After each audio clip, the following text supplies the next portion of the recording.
ओम शांति। दिनांक 1 नवंबर 2024। बाप दादा के साकार मधुर महावाक्य। मीठे बच्चे, इस समय निराकार बाप साकार में आकर तुम्हारा श्रृंगार करते हैं, अकेला नहीं।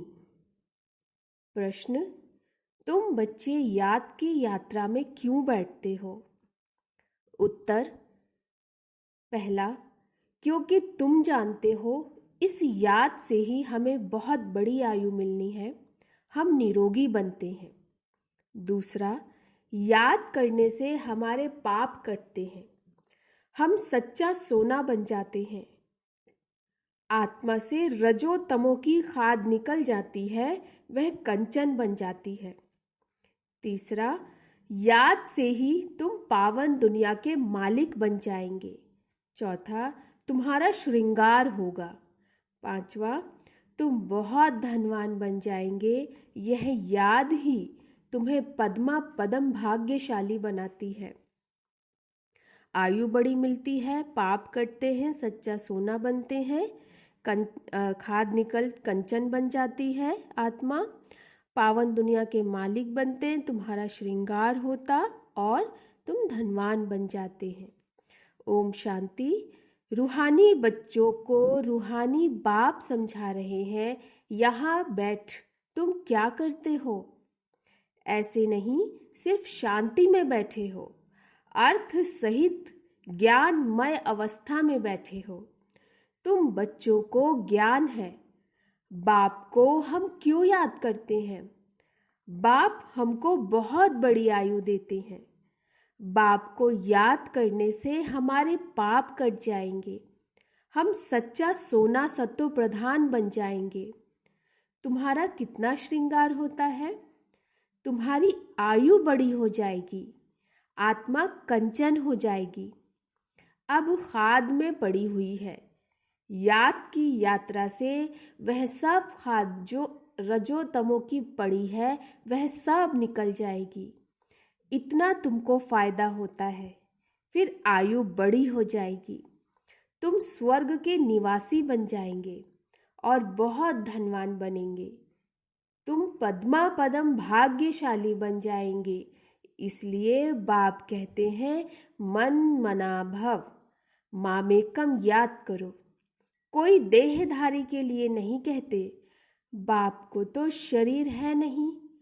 तुम्हारी आत्मा भी निराकार थी, फिर पुनर्जन्म में आते आते पारस बुद्धि से पत्थर बुद्धि बन गई है। अब फिर कंचन बनना है। अभी तुम पवित्र बन रहे हो। पानी के स्नान तो जन्म जन्मांतर किए, समझा हम इससे पावन बनेंगे, परंतु पावन बनने बदले और ही पतित बन नुकसान में पड़े हो, क्योंकि यह है ही झूठी माया। झूठ बोलने के संस्कार है सबके।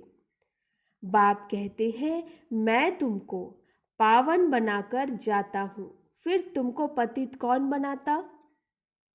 अभी तुम फील करते हो ना, कितना गंगा स्नान करते आए परंतु पावन तो बने नहीं।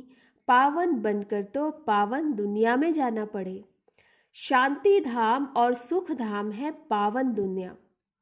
यह तो है ही रावण की दुनिया, इसको दुख धाम कहा जाता है।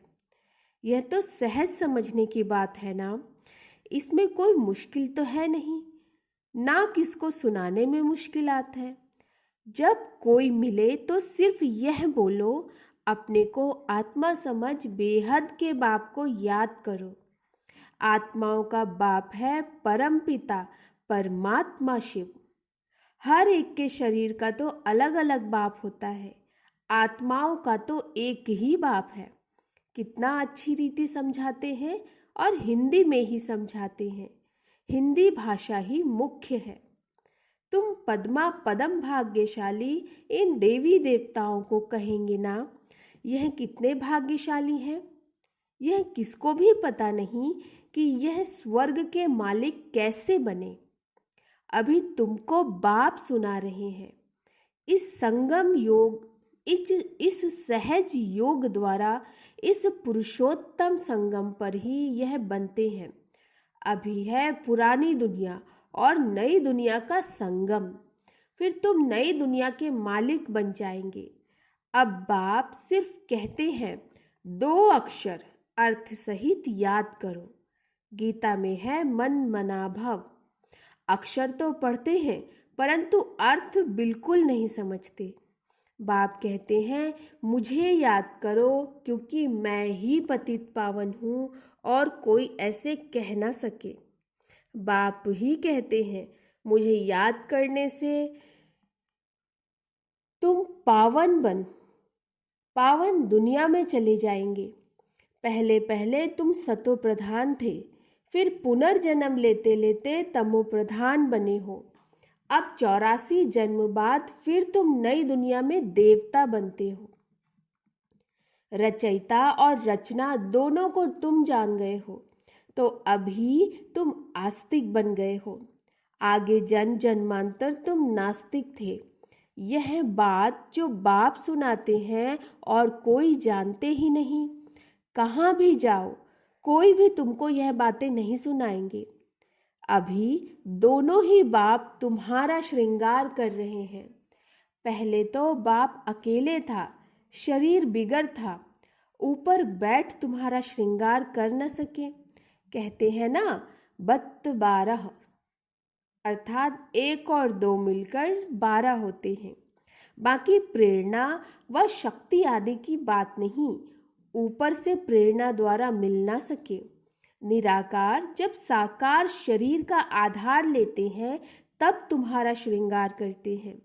समझते भी हैं बाबा हमको सुखधाम में ले जाते हैं। ड्रामा के प्लान अनुसार बाबा बंधायमान है, उनको ड्यूटी मिली हुई है। हर 5000 वर्ष बाद आते हैं तुम बच्चों के लिए। इस योग बल से तुम कितने कंचन बनते हो? आत्मा और काया दोनों कंचन बनती है, फिर छीछी बनते हो। अभी तुम साक्षात्कार करते हो।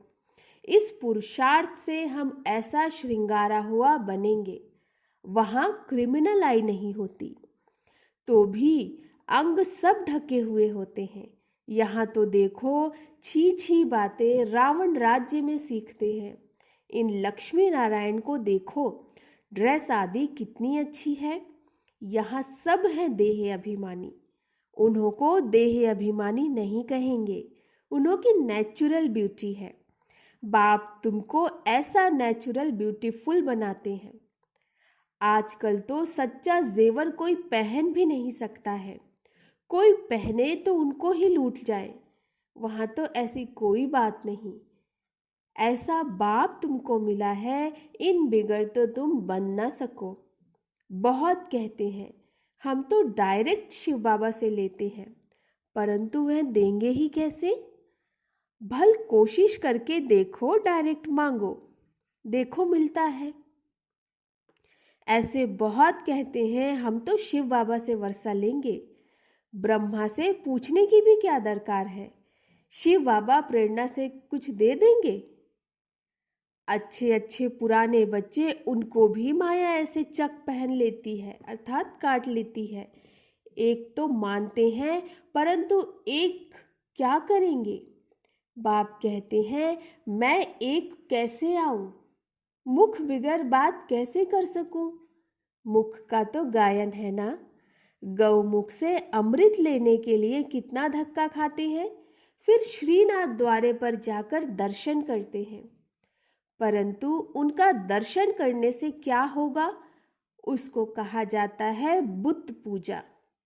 उनमें आत्मा तो है नहीं, बाकी 5 तत्वों का पुतला बना हुआ है, तो गोया माया को याद करना हो गया। 5 तत्व प्रकृति है ना, उनको याद करने से क्या होगा? प्रकृति का आधार तो सबको है, परंतु वहां है सतो प्रधान प्रकृति, यहाँ है तमो प्रधान प्रकृति। बाप को सतो प्रधान प्रकृति का आधार कभी नहीं लेना पड़ता। यहाँ तो सतो प्रधान प्रकृति मिल न सके। यह जो भी साधु संत है, बाप कहते हैं इन सबका उद्धार मुझे करना पड़ता है। मैं निवृत्ति मार्ग में आता ही नहीं हूँ, यह है ही प्रवृत्ति मार्ग। सबको कहता हूँ पवित्र बनो। वहाँ तो नाम रूप आदि सब बदल जाता है। तो बाप समझाते हैं, देखो यह नाटक कैसा बना हुआ है। एक के फीचर्स ना मिले दूसरे से, इतने करोड़ों हैं, सबके फीचर्स अलग हैं। कितना भी कोई कुछ करे तो भी एक के फीचर्स दूसरे से मिल ना सके। इसको कहा जाता है कुदरत, वंडर। स्वर्ग को वंडर कहा जाता है ना, कितना शोभनिक है। माया के 7 वंडर, बाप का एक वंडर। वह 7 वंडर तराजू के एक तरफ रखो, यह एक वंडर दूसरी तरफ में रखो तो भी यह भारी हो जाएगा। एक तरफ ज्ञान, एक तरफ भक्ति को रखो तो ज्ञान का तरफ बहुत भारी हो जाएगा। अभी तुम समझते हो भक्ति सिखलाने वाले तो ढेर हैं, ज्ञान देने वाला एक ही बाप है। तो बाप बैठ बच्चों को पढ़ाते हैं, श्रृंगार करते हैं। बाप कहते हैं पवित्र बनो तो कहेंगे नहीं, हम तो छीछी बनेंगे। गरुड़ पुराण में भी विषय वैतरणी नदी दिखाते हैं ना। बिच्छू, टंडन, सर्प आदि सब एक दो को काटते रहते हैं। बाप कहते हैं तुम कितने निधन के बन जाते हो। तुम बच्चों को ही बाप समझाते हैं। बाहर में कोई को ऐसा सीधा कहो तो बिगड़ जाए, बड़ा युक्ति से समझाना होता है। कई बच्चों में बातचीत करने का भी अक्ल नहीं रहता। छोटे बच्चे एकदम इनोसेंट होते हैं, इसीलिए उनको महात्मा कहा जाता है। कहाँ श्री कृष्ण महात्मा, कहाँ यह सन्यासी निवृत्ति मार्ग वाले महात्मा कहलाते हैं। वह है प्रवृत्ति मार्ग। वह कभी भ्रष्टाचार से पैदा नहीं होते, उनको कहते ही हैं श्रेष्ठाचारी। अभी तुम श्रेष्ठाचारी बन रहे हो। बच्चे जानते हैं यहाँ बाप दादा दोनों इकट्ठे हैं। यह जरूर श्रृंगार अच्छा ही करेंगे। सबकी दिल होगी ना, जिन्होंने इन बच्चों को ऐसा श्रृंगार कराया है, तो हम क्यों ना उनके पास जाएं। इसीलिए तुम यहाँ आते हो रिफ्रेश होने। दिल कशिश करती है बाप के पास आए। जिनको पूरा निश्चय होता है वह तो कहेंगे चाहे मारो चाहे कुछ भी करो, हम कभी साथ नहीं छोड़ेंगे। कोई तो बिगर कारण भी छोड़ देते हैं। यह भी ड्रामा का खेल बना हुआ है। फारकती व डाइवोर्स दे देते हैं। बाप जानते हैं यह रावण के वंश के हैं। कल्प कल्प ऐसा होता है, कोई फिर आ जाते हैं, कोई फिर आ जाते हैं। बाबा समझाते हैं हाथ छोड़ने से पद कम हो जाता है। सम्मुख आते हैं, प्रतिज्ञा करते हैं हम ऐसे बाप को कभी नहीं छोड़ेंगे। परंतु माया रावण भी कम नहीं है, झट अपनी तरफ खींच लेती है। फिर सम्मुख आते हैं तो उनको समझाया जाता है। बाप लाठी थोड़े ही लगाएंगे, बाप तो फिर भी प्यार से ही समझाएंगे। तुमको माया ग्रह खा जाता, अच्छा हुआ जो बचकर आ गए। घायल होंगे तो पद कम हो जाएगा। जो सदैव एक रस ही रहेंगे वह कभी हटेंगे नहीं, कभी हाथ नहीं छोड़ेंगे।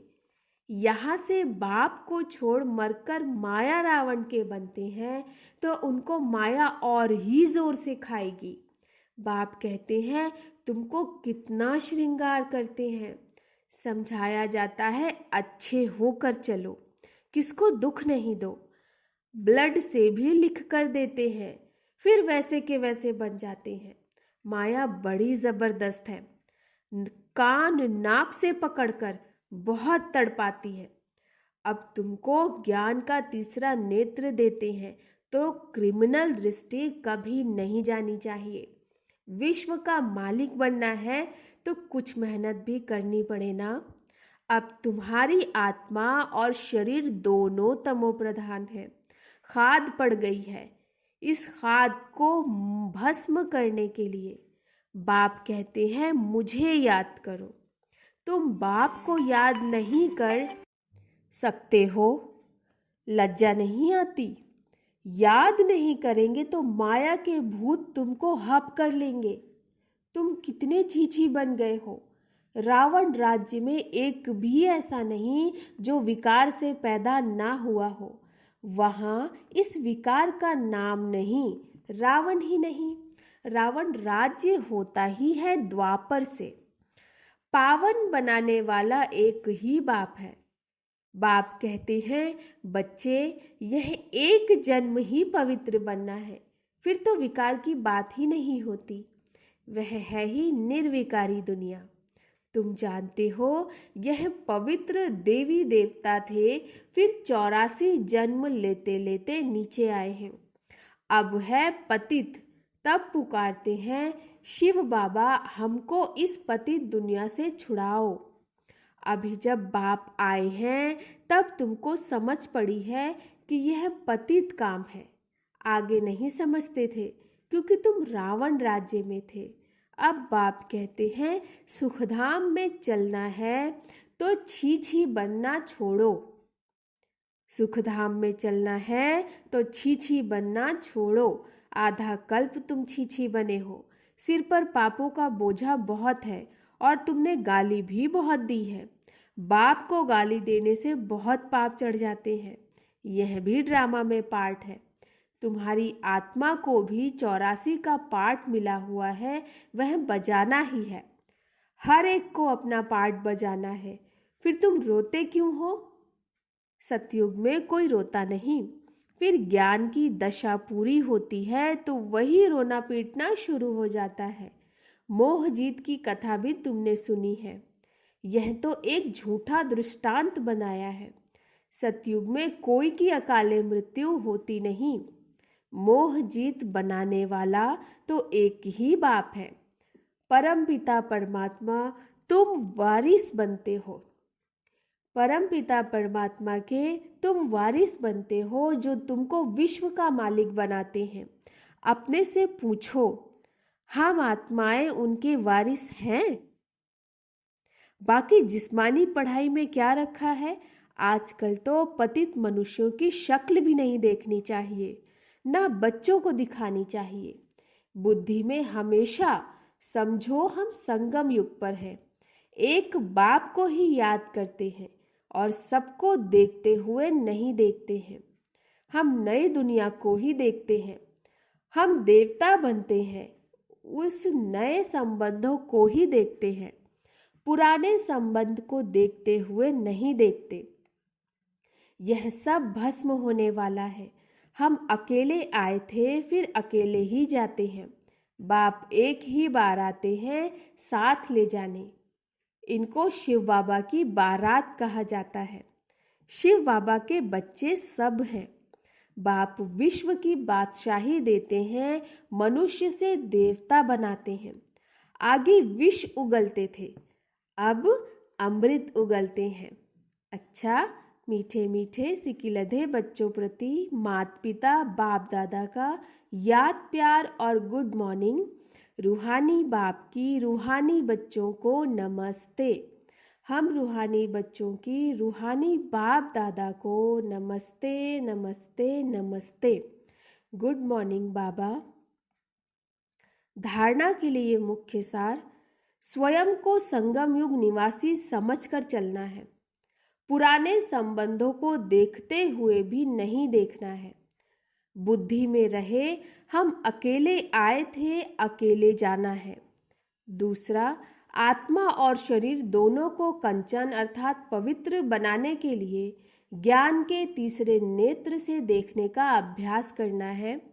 क्रिमिनल दृष्टि खत्म करनी है। ज्ञान और योग से अपना श्रृंगार करना है। वरदान, मन मना भव हो। अलौकिक विधि से मनोरंजन मनाने वाले बाप समान भव।